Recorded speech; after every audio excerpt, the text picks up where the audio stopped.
Bonsoir, j'espère que vous allez bien. Donc je me représente, car cette vidéo peut aller dans vos réseaux, elle est exportable. Donc je suis James Chabert, je suis le président du syndicat des mannequins professionnels associés, syndicat qui existe depuis 1984, dont j'ai repris les rênes en 2004, et président de l'association Casting Info Service, association qui existe depuis 1999, parce que je suis une ancienne victime d'une escroquerie sur Bordeaux. Voilà, donc voilà, les présentations sont faites. Je fais généralement cette présentation parce que généralement les avocats, les incriminés veulent savoir qui les pointe du doigt.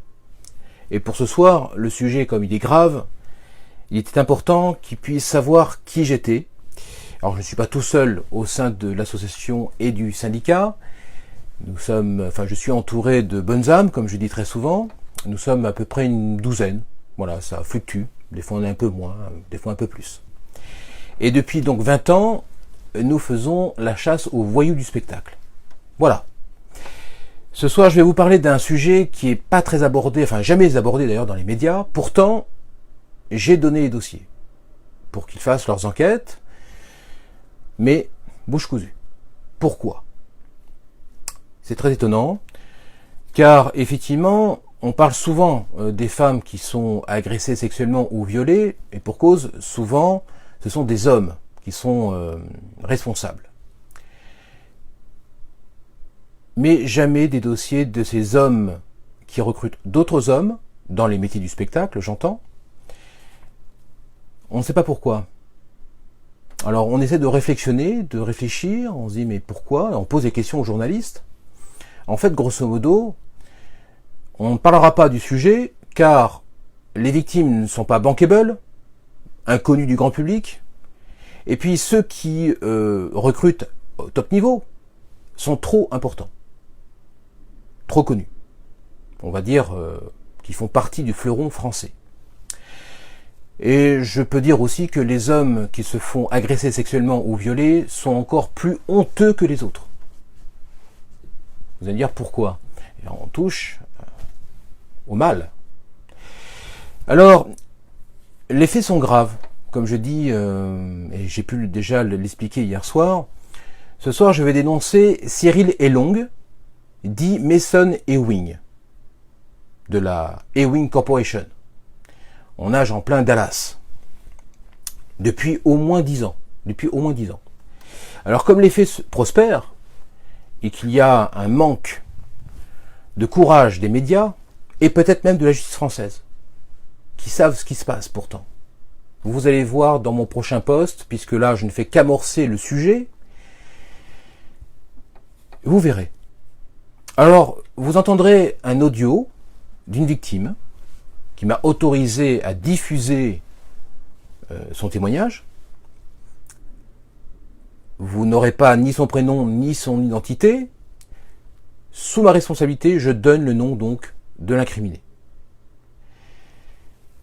Alors Cyril Elong, vous tomberez probablement sur cette vidéo, ainsi que vos avocats.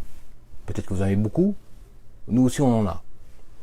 Et bien évidemment, je répondrai à celles et ceux qui en ont marre de ce fameux tribunal d'Internet. Je pars du postulat, mesdames, messieurs, que comme ces voyous du spectacle harponnent, chassent, braconnent sur les réseaux, nous serons sur les réseaux, nous aussi. Et je pars d'un autre postulat. Si on ne parle pas du problème, alors il n'y a pas de problème. Or, il y a des problèmes à aborder.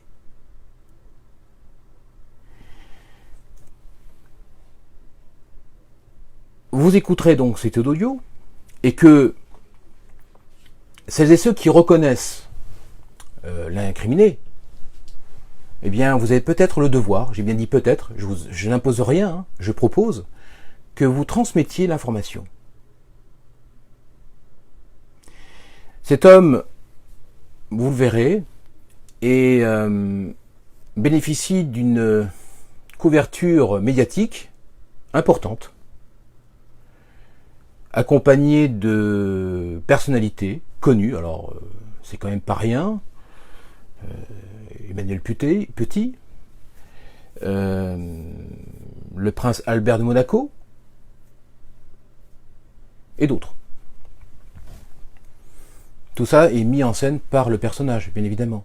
Alors ça rassure les troupes, ça rassure les jeunes comédiens. Et comment peut-on douter de quelqu'un qui est malvoyant? Ce n'est pas possible.